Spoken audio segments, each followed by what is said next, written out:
Welcome everyone, I am the Depressed Eeyore, and this is War of the Human Tanks. So there are multiple endings to this game, and I decided to go ahead and start going through the other plot lines. These shouldn't take as long, because it involves skipping most of the early stages, as they're all practically the same, with a few exceptions. For this particular ending, I already played through it once. So I've already unlocked whatever doing that ending gives you, which I'll try to explain a little bit of it, and then leave the rest. Let's just say I'm going to give a spoiler warning for this particular series.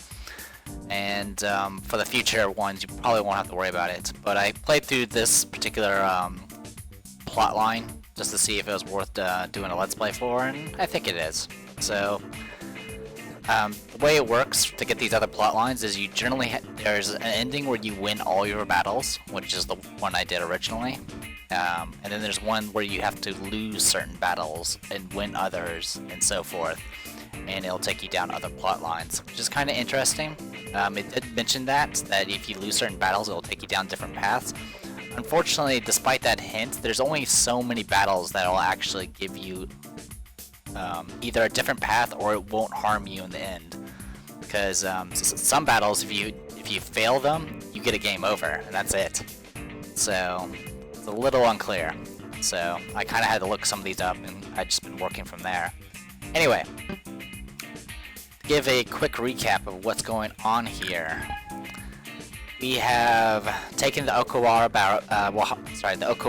battery just like before. We went to Yumishigahara. We took out the train. We took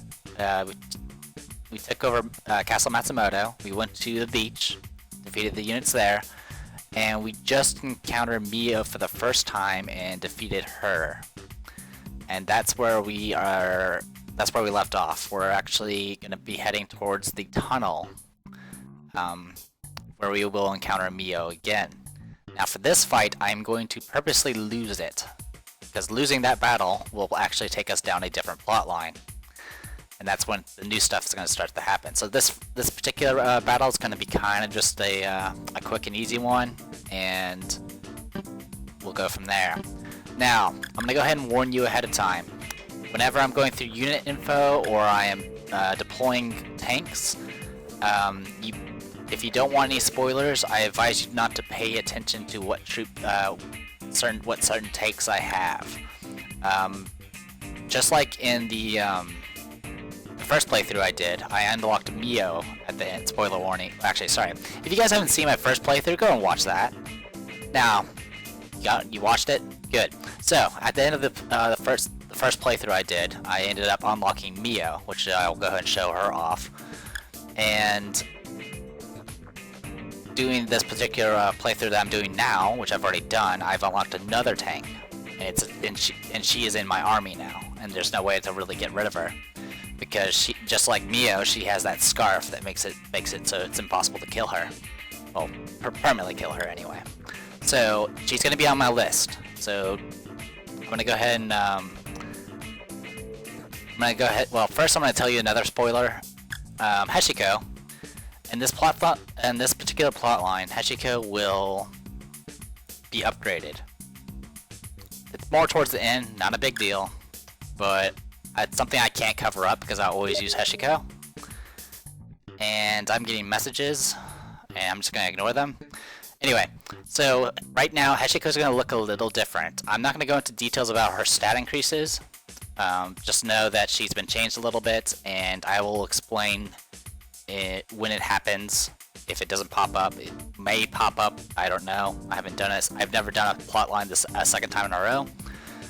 It is kind of a good thing though, because I was a little concerned about Heshiko, because I was already at the point where I could make command tanks that are better than her, except for the fact they don't have the red scarf. But yeah, so you'll notice that if you pay attention to Heshiko, you'll notice that her model number's been changed and so forth. That's because she's been upgraded, and it carried over after I beat the game again. So that's just a spoiler. It's not a major one, and it's just so you guys understand why Heshiko looks different. All right, I'm I'm going to unit info now.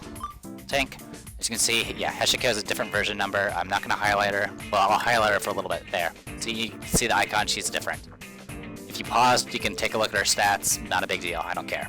That's up to you.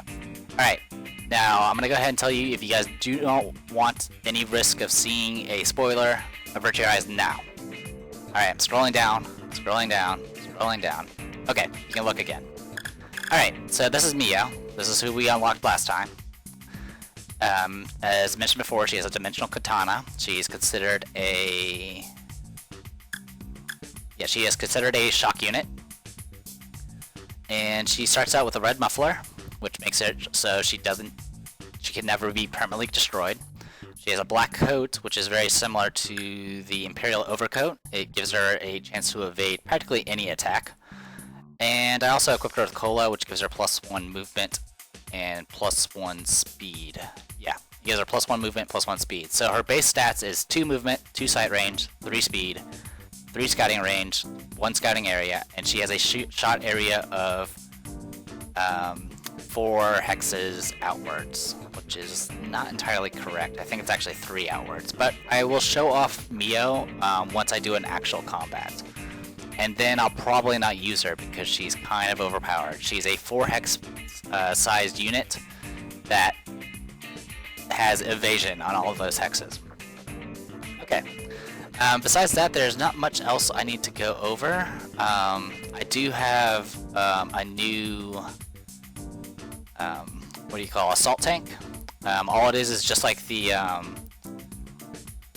assault tank I've been using, except it has +1 movement. Unfortunately, I ended up getting one of them destroyed that had a bunch of items, so right now all my assault tanks don't have items. And that's about it. Something to show off in the modules, I currently have access to Curry once I spend 1,000,000 crates. As Curry is the next stage up above Cola. Instead of giving +1 speed and movement, it gives you +2 speed and movement. I will try to explain whatever upgrades I get along the way. Most of my upgrades have been pretty basic. Let's see, tank. Yeah, I did unlock the top tier interceptor. It unlocked a achievement, but other than that, no special events occurred, so nothing too special. In fact, it is a pretty big jump from a Ryoma. So Yukihime is the best interceptor. She has an intercept area of 3 and range of 4, and she has a movement of 3 and a speed of 2, which is actually pretty useful. She also has a sight range of 2, so she's not completely defenseless. Besides that, not much else. Actually, I can show you the new tank I got. Nozomi. Essentially just like a Hikari, except it has a movement of 3 instead. I currently have 3 of them, because that's a special requirement for assembling I'm assuming the final tier of Assault Tank. Besides that, not much else to show. I'll go ahead and show off developing a new tank. Yeah, what I'm trying to work towards is getting the ultra-fast Assault Tank, which which I think is probably a special sort of character, which will probably give us an event. Requires 400,000 crates and requires 3 Nozomis and 3 Sekigaharas. So yeah, that's something. Also, I think I already have all the requirements for this satellite anchor as well, so I might go ahead and unlock her and see what she's all about. Besides that, nothing else new. So sorry for all the rambling, but I really wanted to explain possible spoilers so I didn't ruin anything for you guys. Essentially, if I'm ever going into unit info or deploying any tanks, if you don't want any spoilers, I suggest you avert your eyes, or just don't read everything I have on my list. Besides that, let's go ahead and get this going. I've been rambling on enough. If you're a little confused on what's gone on so far, I suggest watching the first few battles of my previous playthrough. I have already explained exactly where we are, so let's go ahead and get this started. Next episode, let's do this. Hopefully I picked the right one. Yeah. Alright, I'm gonna go ahead and skip through all the text here, because we've already done this part. If you want to know what it is, look at my other playthrough. It's probably like part 6 or 7 or something like that. So, Alright, so we're about to go through the tunnel. Blah, blah, blah. Yep. We fought our way through the tunnel. And we ran into Mio again.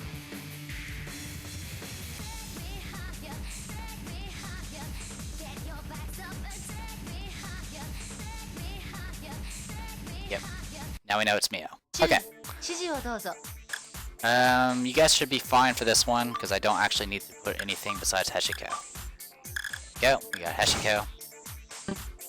Heshiko is upgraded, but it doesn't really matter for this fight. So let's go ahead and get this going. So yeah, I am just sending out Heshiko. This fight should be short. I could attempt to fight with her. That would be hilarious. But I might actually win with her, who knows. So I don't want to risk it. Notice she can see pretty far.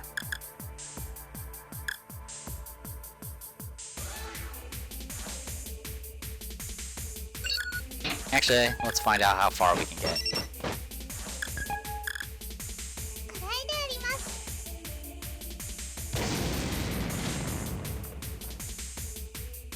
Might as well get some, supply from this. Oh, there goes the fight. And that's the battle.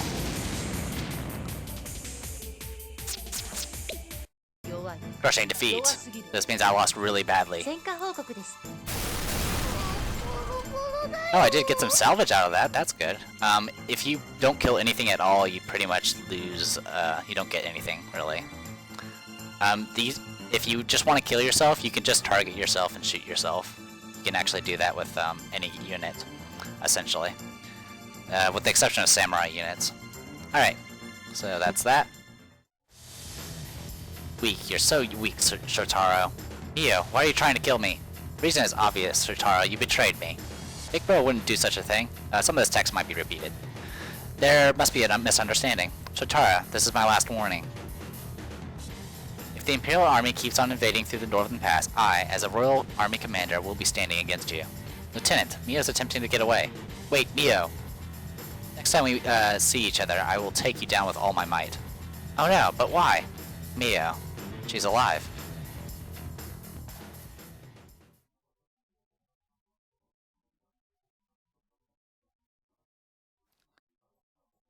Yeah, this is gonna be repeated stuff. Not a big deal, though. Big Bro. Oh, Choco, what's up? What are you doing out here? Playing a game, Try Quest. You haven't beaten that yet? Wanna play it too?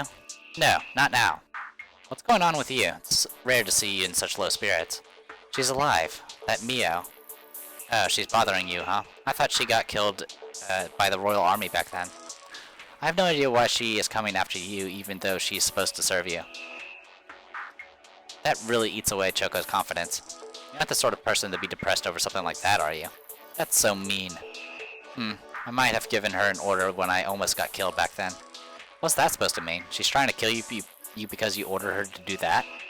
It's just a hypothesis. Or the kingdom might have remodeled her. I have trouble believing that anyone but me could modify a high-performance tank like her. Anyway, we'll probably get to learn the reason next time we encounter her. So, you think we are going to be fighting her after all, Big Bro? Can't say, but that day may come if the headquarters orders us to keep advancing to the northern route. Ew. Well, whatever will be, will be. That's true. Big Bro is always right.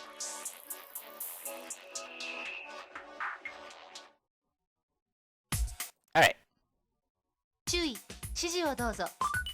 Okay, looks like that's all set up and done. Let's develop this new tank, the satellite anchor.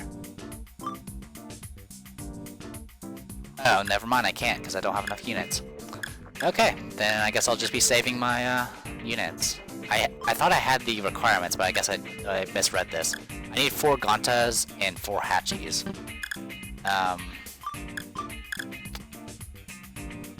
Hachis. 4 Gontas. Yeah, that's easily... That's over 150,000 supply right there, in just units. So yeah, we'll leave that alone for now. Alright, so... Losing that fight should get us on the other plotline. Hopefully I'm right. If not, I'm gonna have to play through this entire plotline again and just continue on from there. Alright, let's do this next episode. This video might be a little bit longer because I'm going to go ahead and include the next fight.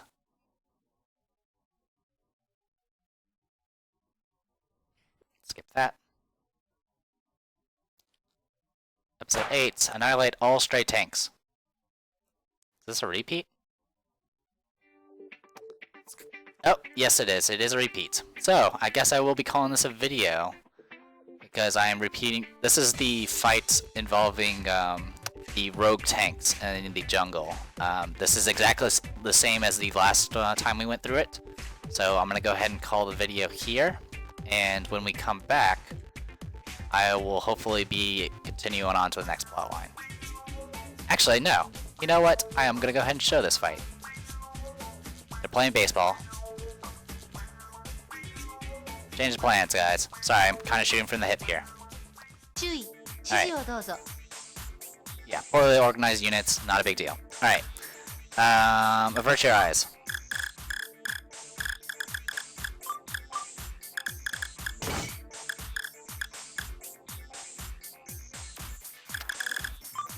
Keep them averted. You don't want to get spoilered.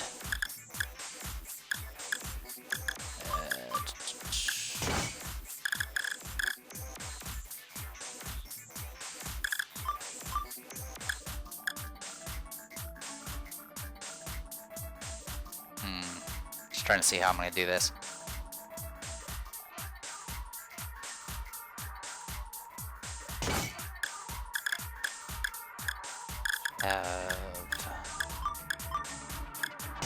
That'll do.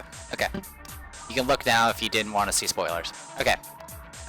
Essentially, I'll go ahead and show my formation.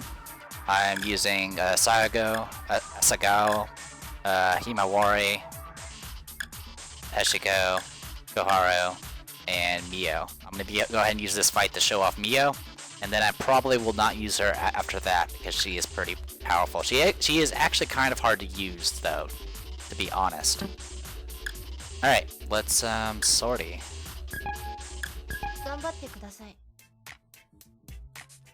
My apologies for, I completely forgot about this fight. So I can already see the unit. I already know exactly where every unit is on this map because I use this map for grinding.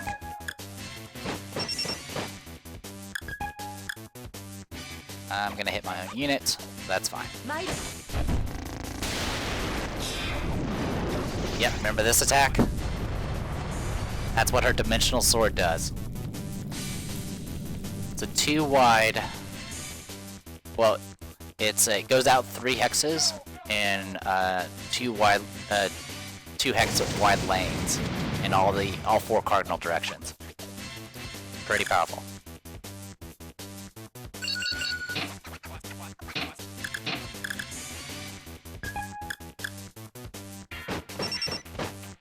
Oh wow, I actually hit her too. Alright, I'm just gonna do a regular recon. That's fine.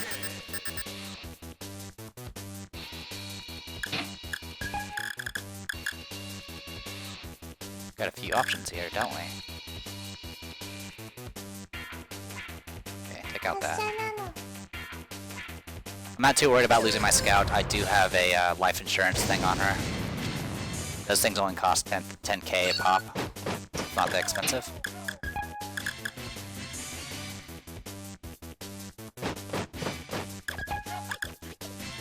Okay.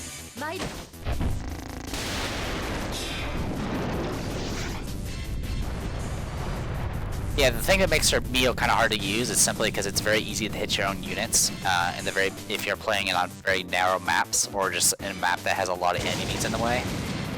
As you see, I actually accidentally hurt one of my own tanks with that attack. Yeah, you blow up. I don't care. I can take your hits.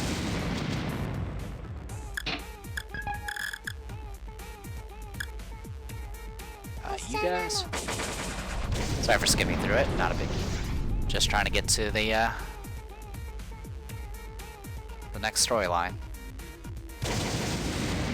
After this fight, it should split to a new path. Hopefully.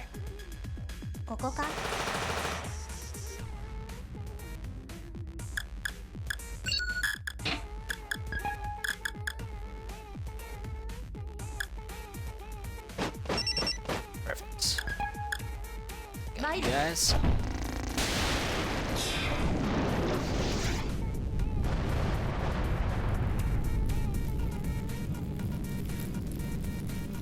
What really makes Mio very overpowered is simply because she has the red scarf, which means you can pretty much just use her and practically use her as bait, because she can evade attacks, and if she gets destroyed, well, she gets destroyed. Let's do a wide range recon. Let's find out where the rest of them are at.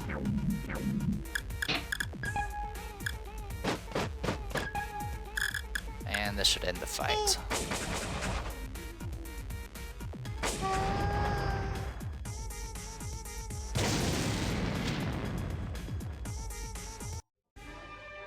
Victory. Alright. Still more coaching references and baseball. Alright. Well, since I forgot about that fight, I'm gonna go ahead and call this a video. Hopefully I am right and everything should be continuing on from there. Alright, despite losing the fight in Tenryo Tunnel, we still have technically taken it over, which is kind of weird. Alright, besides that, I'll go ahead and call this a video, like I said multiple times now. Sorry for the sloppy start, but from here on we should be continuing on the new plot, and hopefully you guys will enjoy it. So, I am Theta Prestigio, and this is War of the Human Tanks. See you guys later.